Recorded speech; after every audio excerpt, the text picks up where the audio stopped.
Après avoir éliminé Abou Zaïd, l'un des principaux chefs d'AQMI, les forces tchadiennes ont annoncé hier soir la mort de Mokhtar Belmokhtar, dit Le Borgne, auteur de la prise d'otages meurtrière dans un site gazier algérien. Le terroriste est mort lors des violents combats dans le massif des Iforas. Le conseil régional de Tombouctou et ses partenaires se mobilisent pour mettre à la disposition des agriculteurs et producteurs de la région de Mopti des engrais, des semences et du carburant. Ils viennent d'organiser à cet effet une grande foire à intrants. Les artistes du Mali et d'ailleurs sont ensemble autour de l'artiste Amkoulel pour faire vivre son projet musical Tous un pour le Mali, une initiative du jeune rappeur au profit de l'unité nationale et des populations du Nord. Madame, Monsieur, bonsoir. Dimanche 3 mars, bienvenue dans cette édition. Et nous ouvrons tout de suite ce journal par cet exploit de l'armée tchadienne. Après avoir confirmé vendredi la mort d'Abou Zaïd, l'un des principaux chefs d'AQMI, les soldats tchadiens ont annoncé hier soir la mort du terroriste Mokhtar Belmokhtar, dit Le Borgne. Ce dernier avait notamment mené le commando qui avait attaqué le site gazier algérien d'In Amenas le 16 janvier en prenant des otages. Les Tchadiens ont également détruit entièrement la principale base des terroristes dans le massif des Iforas pendant de violents combats, des combats qui ont également fait une nouvelle victime du côté français. Après l'annonce de la mort d'Abou Zaïd, l'armée tchadienne déclare avoir tué un autre chef d'Al-Qaïda au Maghreb islamique. Mokhtar Belmokhtar, responsable de l'attaque contre le site gazier d'In Amenas en Algérie en janvier dernier, serait tombé dans un assaut donné dans la journée de samedi par les forces tchadiennes. Les forces armées tchadiennes en intervention au Mali, Fatim, ont totalement détruit la principale base des djihadistes et narcoterroristes dans le massif de l'Ardra des Ifogas. Le bilan provisoire des combats s'établit comme suit. Plusieurs terroristes tués, dont le chef Mokhtar Belmokhtar, dit Le Borgne. Une cinquantaine de combattants du Mujao ont également été tués dans les environs de Gao. Pour l'instant, aucune des morts de ces chefs islamistes n'a été confirmée par Paris, mais si tel était le cas, ce serait un sérieux revers pour les djihadistes au Mali. L'armée française poursuit quant à elle sa sécurisation de la région. Les affrontements se font de plus en plus violents à mesure que l'étau se resserre autour des positions islamistes. À la suite d'intenses combats, un parachutiste français de 26 ans a trouvé la mort, selon le ministre de la Défense, dans l'affrontement le plus violent auquel la France ait été confrontée depuis le début de l'opération Serval. Bravo aux soldats tchadiens. Le peuple malien tout entier vous est reconnaissant pour votre bravoure. Et suite à la mort au combat du parachutiste français Cédric Charenton, le président de la République par intérim a adressé un message de condoléances, message ainsi libellé. C'est avec une profonde tristesse que j'ai appris hier la mort du caporal Cédric Charenton du 1er régiment de chasseurs parachutistes de Pamiers lors du violent combat contre les terroristes dans les massifs de l'Adrar des Iforas au nord-est de notre pays. Je m'incline très respectueusement devant la dépouille mortelle de cet intrépide soldat fauché dans la fleur de l'âge et présente mes condoléances les plus émues au président de la République française François Hollande, au gouvernement et au peuple français ainsi qu'à la famille du disparu. Je salue le courage et la détermination de l'ensemble des forces engagées dans les combats contre les terroristes et leur réitère ma confiance et mon admiration. Je ne doute pas un seul instant que l'ennemi qui se bat avec l'énergie du désespoir sera vaincu. Signé le président de la République par intérim, le professeur Diankounda Traoré. Ici, à Bamako, la mobilisation à l'effort de guerre ne faiblit pas. L'Ordre des ingénieurs conseil du Mali, l'association Tabital Poulakou et l'Ordre des architectes du Mali ont apporté leur contribution à hauteur de 16 millions de francs CFA, somme remise au ministre délégué chargé du budget. C'était hier après-midi au ministère des Finances. Reportage de Agibou Koulibaly. 3 entités viennent de contribuer pour 16 millions de francs CFA en vue d'appuyer l'armée malienne. D'abord, l'Ordre des ingénieurs conseil du Mali pour 10 millions en chèques. Ensuite, l'association Tabilal Poulakou à hauteur de 5 millions. Et enfin, l'Ordre des architectes du Mali pour 1 million en chèque aussi. Malgré la difficulté, on a tenu quand même à venir faire une modeste contribution. Cette contribution, c'est au nom de tous les ingénieurs conseils du Mali qui sont inscrits sur le tableau de ce ordre. Ce message du chef de l'État, nous l'avons entendu en tant qu'association des amis d'agriculture Peul et nous venons répondre aujourd'hui auprès de vous, Excellence Monsieur le Ministre, pour dire voilà cette modeste contribution que nous avons pu réunir pour vous accompagner l'armée malienne, accompagner le gouvernement du Mali. Nous profitons aussi disons, de notre présence ici pour remercier tous les pays qui ont contribué à nous aider de nous éloigner comment s'appelle, de ces problèmes. Pour le ministre délégué chargé du budget, avec ses contributions, les soldats au front seront réconfortés. Nous avons la preuve aujourd'hui que ce sont tous les Maliens, de tous les bords qui sont engagés pour le Mali. C'est ça le signe le plus éloquent, ça qui est réconfortant, c'est ça qui prouve que le Mali va demeurer un. C'est ça qui prouve que le Mali va demeurer indivisible. Au sortir de cette cérémonie de remise de dons, le ministre délégué chargé du budget a invité d'autres bonnes volontés.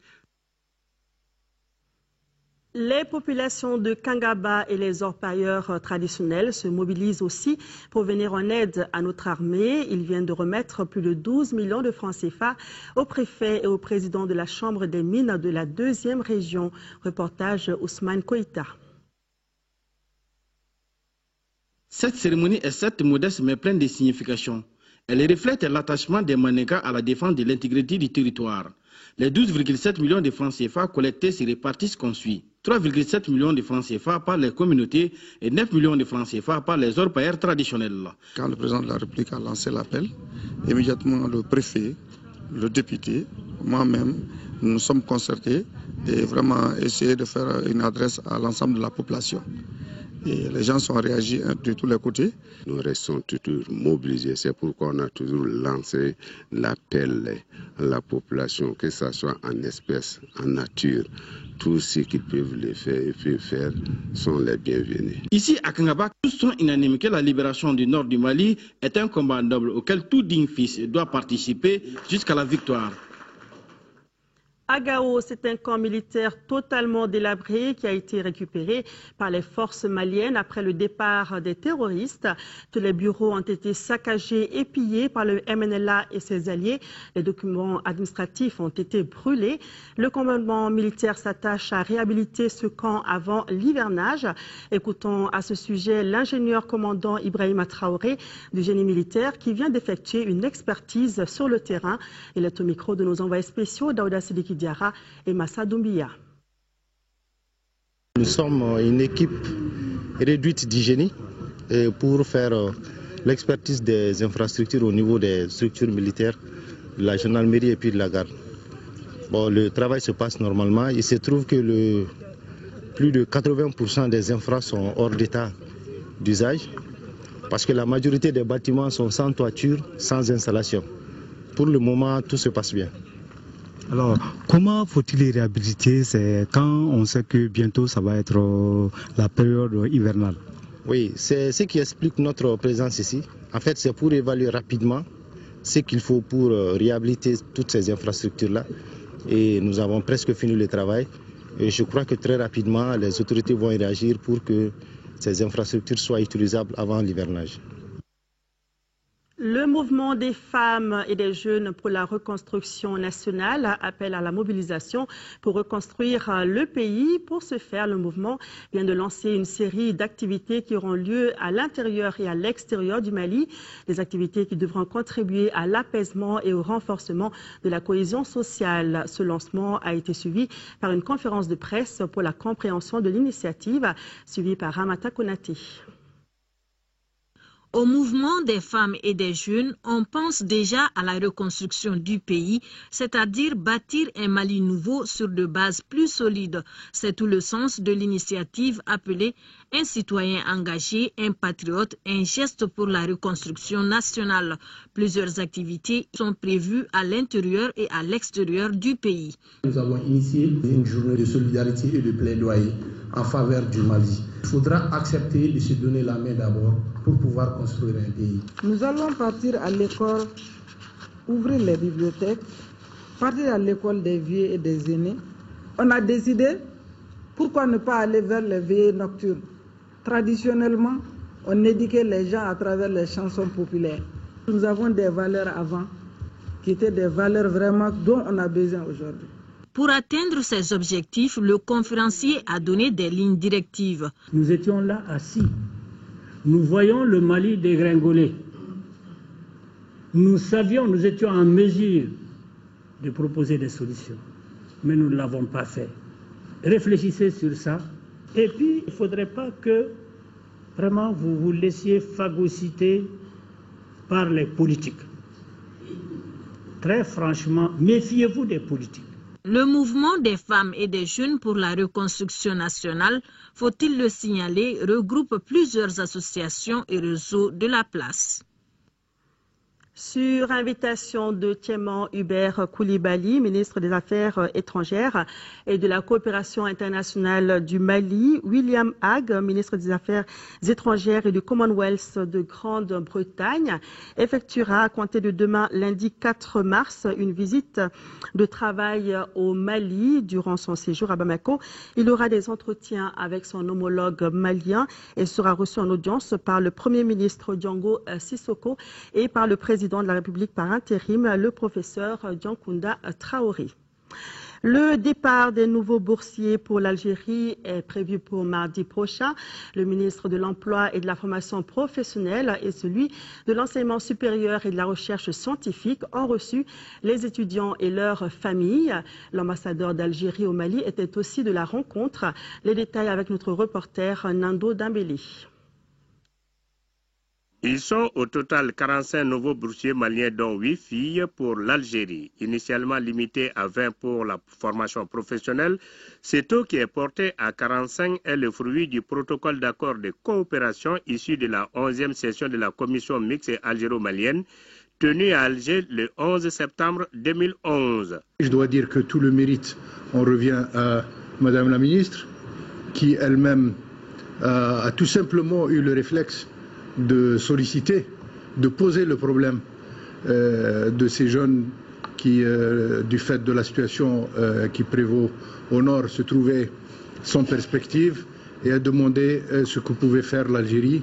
Et comme dans ce genre de circonstances, comme d'habitude, l'Algérie a évidemment et naturellement répondu présente en octroyant un surcroît un quota supplémentaire de bourses. Pour cette augmentation, un clin d'œil spécial a été fait aux 3 régions du Nord durement éprouvées par la crise.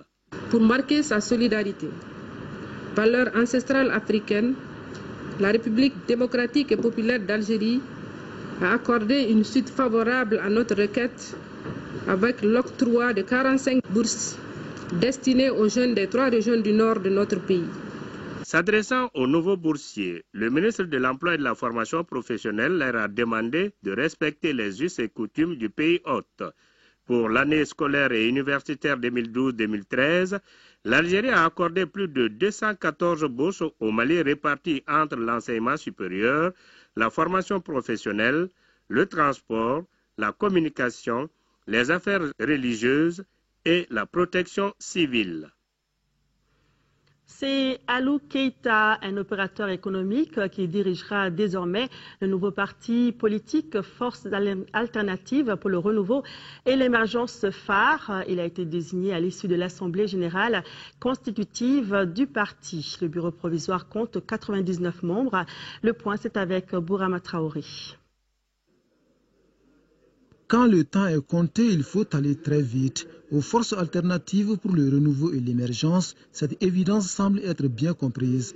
4 jours seulement après le lancement du parti, un secrétariat exécutif national provisoire est mis en place. Ainsi, on a décidé une assemblée générale constitutive du parti. Le bureau provisoire des phares compte 99 membres avec sa tête Alou Keïta, un opérateur économique. Satisfaction et conscience de l'énormité des défis à relever, tels sont les premiers sentiments de la nouvelle équipe dirigeante. Être désigné à la direction d'un tout nouveau parti révèle le caractère de véritable mission sacrée. je prends l'engagement solennel que ce secrétariat que vous venez d'installer n'aura d'autres priorités que d'œuvrer jour et nuit à consolider les assises de notre parti et répondre aux attentes des milliers de militants de notre cause à travers le pays. Un idéal commun dont la réalisation nécessite une synergie d'efforts selon le premier vice-président du secrétariat exécutif national des phares, pour qui seul on ne reçut rien. Les militants du parti sont donc appelés à ne pas faillir à leur devoir de vigilance et de vérité vis-à-vis du nouveau bureau. Sans vous, sans votre soutien de tous les instants, sans votre accompagnement critique et vos orientations, nous ne saurions remplir à votre satisfaction la mission que vous nous avez confiée. Le secrétariat exécutif national provisoire du parti est renforcé par 2 commissions spécialisées. Il s'agit de la commission des finances et celle de conciliation et d'arbitrage. Le tout pour soutenir l'ancien Premier ministre Modibo Sidibé aux élections à venir. L'Association malienne des gestionnaires des ressources humaines vient de tenir à Bamako sa 5e assemblée générale ordinaire. Au centre des discussions figurait l'organisation des journées africaines des ressources humaines prévues au Mali en 2014. Adama Kodjo. 1er mars 1989, 1er mars 2013, l'Ordre des architectes du Mali a 24 ans. Un anniversaire fêté sur fond de crise dans le pays où beaucoup d'infrastructures des zones libérées ont été détruites.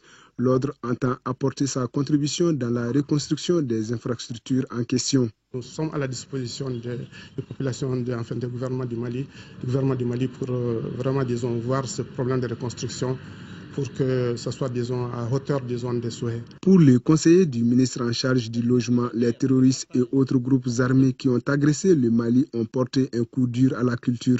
C'est pourquoi il en appelle à l'ingéniosité des architectes pour la reconstruction des édifices. Nous devons veiller à ce que l'architecture, à savoir le bâti et l'organisation spatiale de chaque établissement humain touché, puisse rendre l'image de la culture locale en harmonie avec les orientations résultant de l'appartenance à un État moderne. Au cours de la rencontre, l'assistance a eu droit à des communications sur l'évolution architecturale et la cartographie de Tombouctou. Voilà, là il s'agissait plutôt du 24e anniversaire de l'Ordre des architectes du Mali. Les architectes du Mali qui se sont donc engagés à rénover les infrastructures détruites par les terroristes, notamment dans les régions nord du Mali.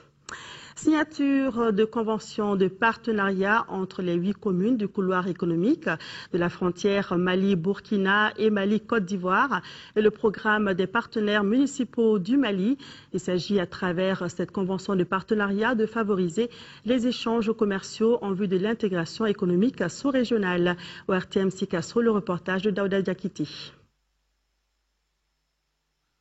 Par ces différentes signatures, le programme des partenaires municipaux pour le développement économique de l'Association des municipalités du Mali franchit ainsi un palier supplémentaire dans la mise en œuvre de sa politique d'intégration avec les 8 communes sur l'axe Burkina-Mali et Mali-Côte d'Ivoire. Le but recherché pour ce programme est de faire la relance économique dans les 2 communes des projets de démonstration, à savoir la commune urbaine de Sikasso, la commune rurale de Kadjoulou, et la réplication des bonnes pratiques dans les 6 autres communes du couloir économique. Les plans stratégiques élaborés par les communes concernées par le couloir économique sur 30 ans s'articulent autour d'une vision de développement économique local soutenue par les potentialités de production agricole, de transport et de commerce.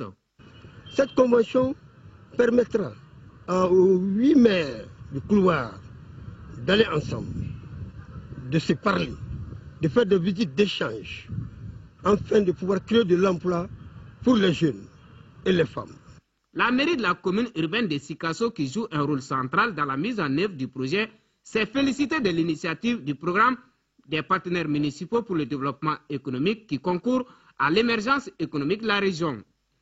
Et le gouverneur de Sikasso, Mahamadou Djabi, invité à la cérémonie d'insister sur le respect des termes de la convention avant de remercier l'Agence canadienne pour le développement international ACDI pour son accompagnement financier au projet. Une mission d'information et de sensibilisation du comité militaire de suivi de la réforme des forces de défense et de sécurité vient de séjourner dans la zone de défense numéro 6 de Mopti, où elle a rencontré les militaires des différents corps. C'était pour leur expliquer les missions assignées au comité militaire et s'imprégner des conditions de vie et de travail des troupes. Yacouba Maïga. C'est au poste de commandement opérationnel de la 6e région militaire au camp Balobo de l'armée de terre de Sévari que la mission du comité militaire de suivi de la réforme des forces de défense et de sécurité s'est entretenue avec les éléments des différents corps des forces armées et de sécurité de la zone de défense numéro 6 de Mopti. Un entretien qui a porté essentiellement sur le rôle et la place du comité de suivi de la réforme des forces de défense et de sécurité, sans occulter les conditions de vie et de travail des troupes. Nous avons convenu avec eux de la nécessité de la réforme actuellement au Mali, mais que tout un chacun de nous doit être prédisposé psychologiquement pour cette réforme, pour ce changement. Tout un chacun de nous doit accepter et adhérer à l'idée de réforme. Aussi, la délégation s'est fait le devoir d'aller transmettre aux frères d'armes qui sont sur la ligne de front à Douanza le message de soutien moral du comité militaire de suivi de la réforme des forces de défense et de sécurité. Dans la même région, le chef de cabinet du ministre de l'Agriculture vient d'effectuer une visite de terrain à Bargodaga et à Kamiadaga dans la commune de Mopti. L'objectif était de voir les réalisations faites par CARE International Mali au profit de l'Association des jeunes agriculteurs de la région de Mopti. Reportage de Moustapha Doubia. Cette visite de terrain porte sur 2 sites, tous dans la commune urbaine de Mopti. Il s'agit d'un périmètre risicole à Bargondaga et de l'étang piscicole du village de Kamiadaga. 2 réalisations au profit de l'Association des jeunes agriculteurs de la région de Mopti. La balle est dans notre camp. Il s'agit maintenant de prendre soin de cette infrastructure. Donc, donner l'avant dans les jours à venir pour réussir une bonne fois. Le périmètre risicole d'une superficie de 50 hectares a été réalisé par CARE International au Mali. Son coût est estimé à 60 millions de francs CFA. Quant à l'étang piscicole, il a coûté 15 millions de francs CFA. L'investissement s'inscrit dans le cadre du projet PADIN, programme d'aménagement du delta intérieur du Niger, et du projet FOODSAP, deux initiatives financées par l'ambassade des Pays-Bas au Mali. J'avoue que ça me fait une très belle impression, parce que généralement les jeunes ils ne veulent pas quitter la ville. L'étang piscicole, qui est déjà fonctionnel, a une superficie de 1000 m² pour 7000 alevins. S'agissant du périmètre dont les travaux sont en cours, il devrait être opérationnel avant la prochaine campagne agricole. Je vous l'annonçais dans les titres, le Conseil régional de Tombouctou et ses partenaires, Handicap International et la FAO, viennent d'initier la foire à intrants pour la fourniture d'engrais, de semences et de carburant au profit des agriculteurs et producteurs de la région de Mopti. Une occasion pour les organisateurs de sensibiliser les populations sur les dangers liés aux mines. Depuis Mopti, le reportage de Mahamar Ibrahim Touré. Dans le cadre de la crise ayant affecté les populations des régions du nord du Mali, notamment les agriculteurs et producteurs, le Conseil régional de Tombouctou, en partenariat avec Handicap International et la FAO, a organisé la foire dénommée Foire aux intrants pour la fourniture d'engrais, de semences et carburant gasoil à Mopti. La cérémonie était couplée à une séance de sensibilisation des acteurs sur l'éducation des risques liés aux mines dans le cadre de la protection des enfants et familles. Que tous ces paysans soient des porte-parole au niveau de leur périmètre, au niveau de leur village, pour sensibiliser les enfants, pour qu'ils évitent de toucher à tous ceux qui ne comprennent pas, tous ceux qui ne connaissent pas, qu'ils puissent les signaler aux forces de l'ordre. Ça va contribuer justement à installer davantage la sécurité alimentaire dans ces régions qui ont été meurtries vraiment par 10 mois d'occupation et de privation de liberté. Le lancement des opérations d'achat des intrants était présidé par le Conseil aux affaires économiques et financières de Mopti. Il a visité les exposants et a exhorté les participants à sensibiliser davantage sur les dangers des mines. Les producteurs de la région de Mopti de semences devront continuer à fournir de la semence de qualité pour qu'on puisse servir nos frères du Nord. Vivement que les paysans puissent, au cours de cette foire, s'approvisionner en intrants de qualité, mais aussi à temps en vue de conduire la contre-saison qui sera un autre élément de concours pour la sécurité alimentaire dans la région de Tombouctou. Handicap International et la FAO financent le transport des kits. Fin à Caille de la première campagne de prise en charge gratuite des femmes atteintes de fistules admises à l'hôpital Fousseni-Ndao. Le gouverneur de la région était au chevet des patientes. Sur la cinquantaine de femmes, 30 ont subi une intervention chirurgicale. La campagne a été rendue possible grâce à Fistula Care avec l'appui financier de l'USAID. De Caille, le reportage de Kansoto Kanouté. Pour cette première campagne de prise en charge des femmes fistuleuses de Caille, ce sont 52 femmes qui ont été enregistrées, dont 35 ont déjà été opérées par une équipe de chirurgiens dirigée par le professeur Kalilou Ouattara, qui a au cours de cette campagne formé des médecins en chirurgie de fistule obstétricale qui pourront plus tard opérer des femmes fistuleuses. Je peux dire aujourd'hui que les hôpitaux régionaux du Mali ont les personnes ressources pour faire face à la problématique de la fistule obstétricale. Les femmes fistuleuses de la région de Caille viennent d'être déchargées d'un lourd fardeau qu'elles portaient pour certaines pendant plusieurs années. Elles n'auront plus besoin de se déplacer jusqu'à Bamako, au Sénégal ou à Mopti pour se faire assister.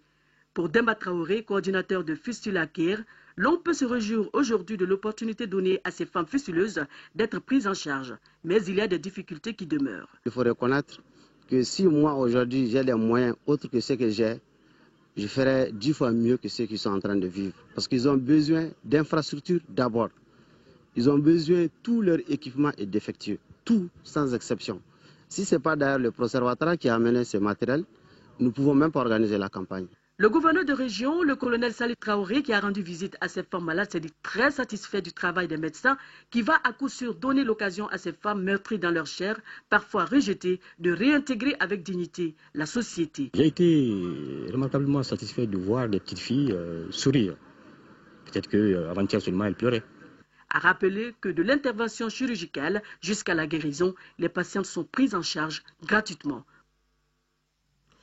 Nous restons avec les femmes, mais nous quittons le domaine de la santé.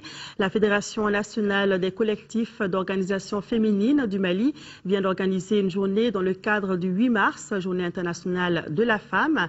Plusieurs activités sont à l'ordre du jour, parmi lesquelles la création d'un fonds d'appui pour le retour des femmes déplacées des régions du Nord. Les membres de la FENACOF ont également remis 1 million de francs CFA pour soutenir l'effort de guerre. Rachel Tessougui.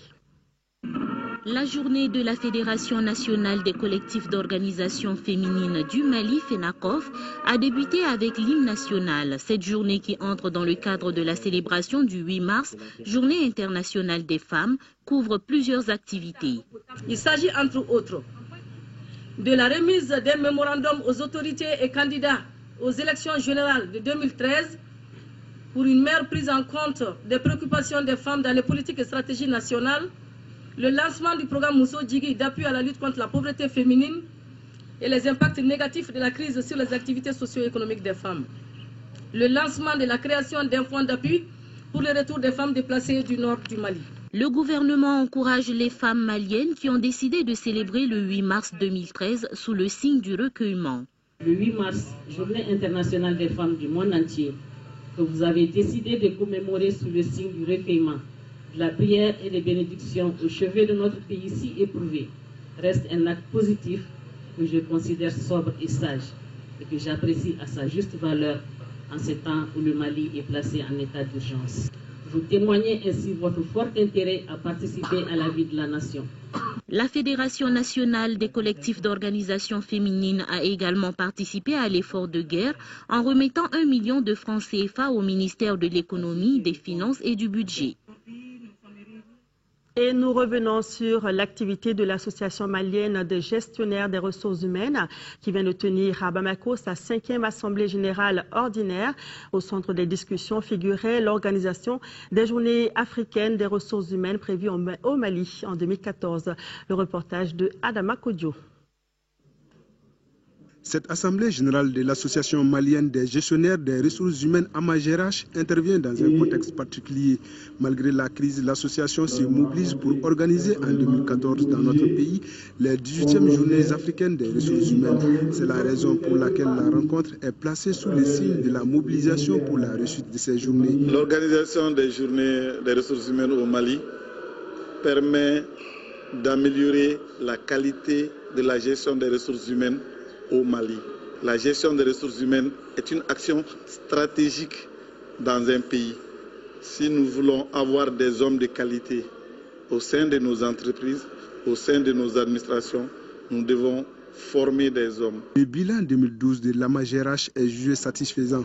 Avec une somme d'environ 20 500 000 francs CFA, l'association a pu réaliser un certain nombre d'activités. Nous avons pu mobiliser au moins une centaine de gestionnaires des ressources humaines. Nous avons pu donner une formation diplômante au moins à une vingtaine de nos membres. Nous avons pu montrer l'image du Mali à travers les journées africaines des ressources humaines. Nous avons pu participer aux journées mondiales. Les défis qui sont les vôtres sont énormes et vous devez de les relever. L'un de ces défis, et le plus important, est de transformer les intrants que sont les ressources humaines en extrants, autrement en résultats. En 2012, l'AMAGERACH a connu un taux d'adhésion de 13%. Lors de la cérémonie, l'assistance a été informée de la mise à la disposition de l'association d'un bureau grâce à l'engagement du ministre en charge du travail. Un bureau situé dans la cour du Centre national des concours. Parlons culture, tous un pour le Mali, c'est le nom du projet musical de l'artiste Issaka Ba dit Amkoulel. À travers cette initiative, le jeune rappeur entend contribuer à l'unité nationale au moment où le pays a besoin de tous ses fils. Des dizaines d'artistes de différentes nationalités ont participé au single intitulé 1, dont les bénéfices serviront à aider les populations du Nord. Cheikh Oumar Sangaré nous en dit plus sur cette initiative pour la paix. Tous un pour le Mali, un et indivisible. Il s'appelle Issaka Ba dit Amkoulel, un jeune musicien malien qui fait du rap, afrobeat et jazz. Il vient de lancer lors du festival Etona Voyageur à Brazzaville un projet musical dénommé Tous un pour le Mali. Une manière pour le jeune rappeur de ne pas rester en marge de la mobilisation générale pour la paix et l'unité au Mali. J'ai pensé à faire le projet Tous un pour le Mali parce que malheureusement, depuis quelques semaines et quelques mois, on projette une image pas très joyeuse du Mali. Et je voudrais quand même, en tant qu'artiste, utiliser ma voix et ma parole pour rappeler tout le monde que le Mali, c'est un pays de paix, d'amour, de tolérance, de partage. Pour la réalisation du titre 1, Amkoulel a bénéficié du soutien d'artistes maliens et étrangers, tous solidaires avec notre pays. Quand j'ai parlé de l'idée de faire un titre 1 pour le Mali, à des amis artistes qui étaient soit des artistes maliens ou d'origine malienne, ou des artistes français qui sont peut-être jamais venus au Mali ou d'autres nationalités, toutes ces personnes avaient envie de faire quelque chose pour le Mali, pour le peuple malien, et lancer ce message de paix et de soutien, de solidarité. Parmi les artistes présents sur le single 1, on peut citer entre autres Ina Moudja, Oxmo Puccino, Cheikh Tidjansek et Lassi King Massassi. L'artiste Amkoulel appelle les Maliens à l'union sacrée autour de la patrie. Il faut toujours que nous restions solidaires, forts, et que ce moment qui est passager, il faut qu'on utilise ça comme conseil pour que plus jamais cela n'arrive au Mali, dans le Mali-Bas. Ce qui fait la beauté, la grandeur du Mali, c'est la tolérance, l'entente et la communication entre toutes les ethnies. Le single 1 du projet musical Tous un pour le Mali est disponible sur iTunes et sur Deezer en téléchargement légal. Les bénéfices de ces ventes seront utilisés pour venir en aide aux populations du Nord.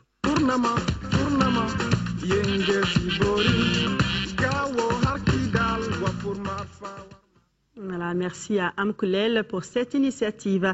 Littérature à présent avec la dédicace au lycée Prosper Camara du roman Une si troublante affaire du jeune Oumar Sidibé, un ancien de l'établissement. L'histoire du roman se déroule dans un pays nommé Mila où Ali Diallo est professeur d'université. La mort coup sur coup de ses deux épouses ne l'empêche pas d'être le chef de l'État de Mila, mais l'implication de sa descendance dans les réseaux du terrorisme international devient un autre challenge pour cette famille déjà éprouvée. Agibou Koulibaly a feuilleté ce roman pour nous, allons à sa découverte. C'est devant les élèves et le corps professoral du lycée Prosper Camara que Oumar Sidibé a explicité ses intentions et ses motivations d'écrivain à travers son premier roman, un roman de 94 pages réparti en 5 parties. La première est introductive parce qu'elle explique un peu l'histoire des Diallo, précisément du jeune Ismaël, qui semblait avoir, selon les prédictions, une sombre destinée.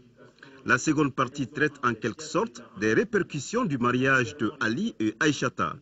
La troisième partie évoque l'adhésion de Ali dans les rangs de chef d'État et l'influence de cette nouvelle vie sur sa personne morale. La quatrième partie est une critique de l'Apocalypse, des affirmations absurdes sur la fin du monde. Et la dernière partie est la plus complexe du roman. Il est question des théories philosophiques à travers les paroles du sage, son étrange rêve. Tout a commencé en première année du lycée parce que alors j'avais 14 ans, mais c'est précisément à 15 ans que j'ai commencé à écrire. Déjà, je commençais à rencontrer des écrivains. Je commençais à m'intéresser, voire même à m'initier dans le monde de l'écriture. Je ne saurais trouver un autre titre meilleur qu'Une si troublante affaire, parce que ça parle bien sûr des affaires de politique aussi, bien que ça parle aussi sur la société malienne.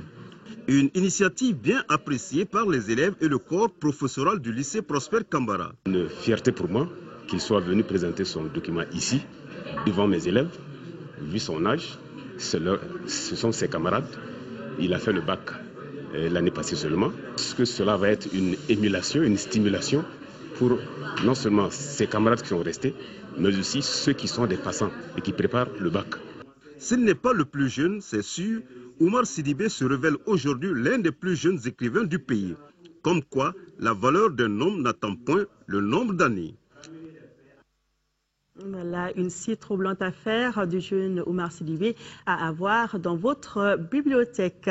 Retour sur la 23e édition du Festival panafricain du cinéma et de la télévision de Ouagadougou, FESPACO 2013, qui a connu son épilogue hier soir. C'était au cours d'une cérémonie grandiose qui avait pour cadre le stade du 4 août de Ouagadougou.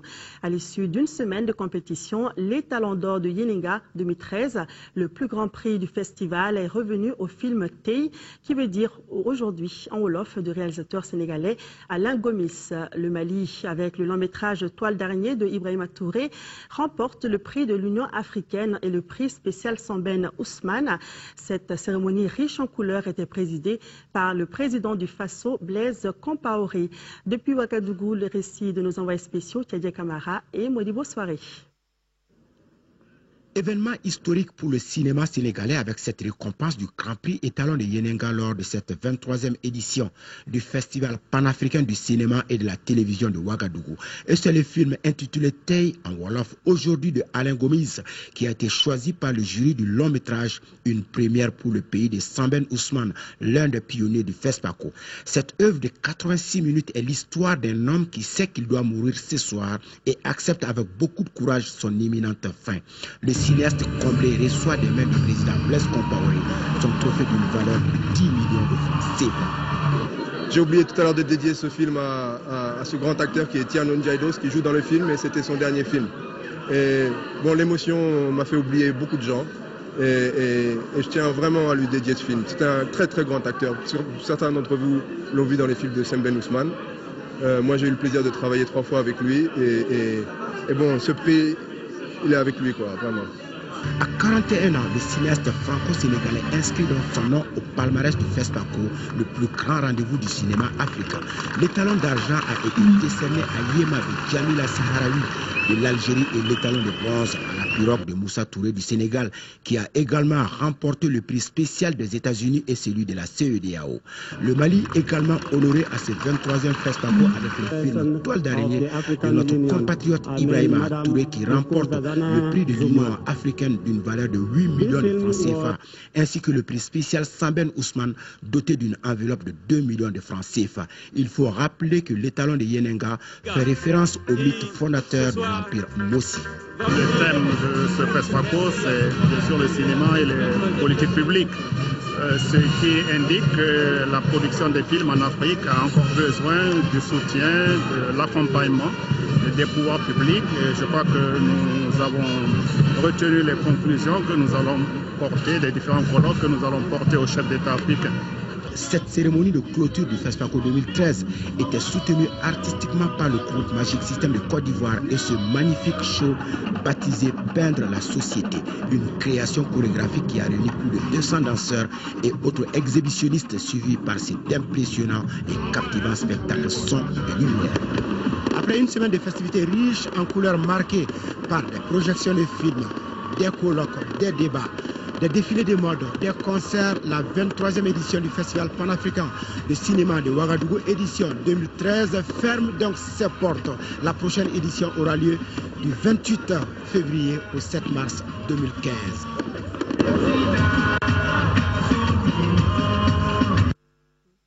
Voilà, de belles images. Bravo au Sénégal et félicitations au Malien Ibrahima Touré pour ses prix grâce à son film long métrage Toile d'araignée. Nous passons au sport et nous parlons de football. Tour préliminaire Coupe de la Confédération. Les 11 créateurs de Nyarela sont qualifiés pour les 16e de finale. Ils ont battu 3-0 le Stella Club d'Adjamé. À l'aller, les deux formations avaient fait un but partout en Côte d'Ivoire. Le résumé de la rencontre avec Aldumatina. En ballottage favorable avant de fouler la pelouse du stade Omisfor de Modibo Keïta, les 11 créateurs de Nyarela, tous des jeunes vêtus, n'ont pas tardé à imprimer leur mainmise sur la rencontre face au Stella Club d'Adjamé. Ce démarrage remarquable permet à l'équipe de Nyarela de prendre le devant à la 14e minute par Aimé Kofi, à la suite d'un énorme travail d'Amidou Sinaïgou. Le Stella Club, noyé dans la partie, ne fait que constater les dégâts à la 29e minute. Le buteur de Nyarela, Aimé Kofi, devient cette fois-ci passeur pour son avant-centre Amidou Sinaïgou, qui résiste à la charge, met dans le vent le portier ivoirien avant d'inscrire le second but. Pratiquement inexistant offensivement, c'est sur coup franc finalement que le Stella Club va heurter la transversale des 11 créateurs à la 36e minute. 2-0 à la mi-temps. En seconde période, le Stella revient avec un autre état d'esprit. Mais rien ne pouvait arriver aux 11 créateurs, qui vont d'ailleurs plier le match à la 82e minute. Encore Aimé Kofi d'une passe éclair permet à Mohamed Niapégué Sissé de marquer le 3e but. 3-0 score final. Tout ce qu'on a travaillé, c'est ce qu'on a vu ici sur le terrain. Le match était très difficile. C'est pour cela qu'on a durement travaillé et puis on a beaucoup souffert pour gagner. Aujourd'hui, ils ont concrétisé les occasions qui se sont procurées. Je pense que c'est à eux les félicitations. Nous, on va essayer de remonter les garçons pour la suite de la saison. On va se baser sur le championnat surtout. Pour leur première sortie sur la scène continentale, les 11 créateurs se qualifient avec panache pour les 16e de finale. Les 11 créateurs de Nyarela rejoignent donc l'US Bougouni au 16e de finale de la Coupe CAF. C'est la fin de ce journal. Merci de l'avoir suivi. Pour retrouver nos émissions, je vous invite sur notre site www.ortm.ml. Demain, pour les informations